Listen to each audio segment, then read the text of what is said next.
প্রশ্ন করছে, সেই প্রশ্নের মধ্যে কিন্তু উত্তর থাকবে। তোমাদের যদি না থাকে তোমরা তাহলে কিন্তু কমেন্টে বলবে। তাহলে মা তুমি বলো দেখি তো প্রশ্নটা।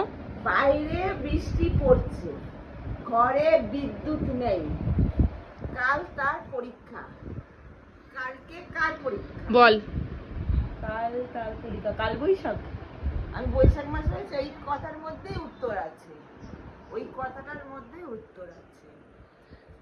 বাইরে বৃষ্টি পড়ছে, ঘরে বিদ্যুৎ নেই, কাল তার পরীক্ষা। কথার মধ্যেই উত্তর আছে। ঘরে বিদ্যুৎ নাই, বিদ্যুৎ নেই যখন বিদ্যুতের পরীক্ষা না, ভেবে চিনতে বল। Guys, বৃষ্টি পড়ছে, ঘরে বিদ্যুৎ নেই, কাল তার পরীক্ষা। গাইস সাসপেন্স কিন্তু। বিদ্যুতেরই পরীক্ষা হতে পারে, বিদ্যুতেরই পরীক্ষা তাহলে। ভালো করে বল। বিদ্যুৎ বৃষ্টি দুজনেরই পরীক্ষা নাকি? একজন, কাল তার পরীক্ষা বলি। একজনের পরীক্ষা। তার পরীক্ষা। বিদ্যুতের? বিদ্যুৎই ঘরে নিয়ে গেলে বিদ্যুতেরই হবে। বিদ্যুৎ কি হবে গাইস বলো। তোমাদের যদি জানা থাকে তোমরা কিন্তু কমেন্টে জানাও। আমার বোন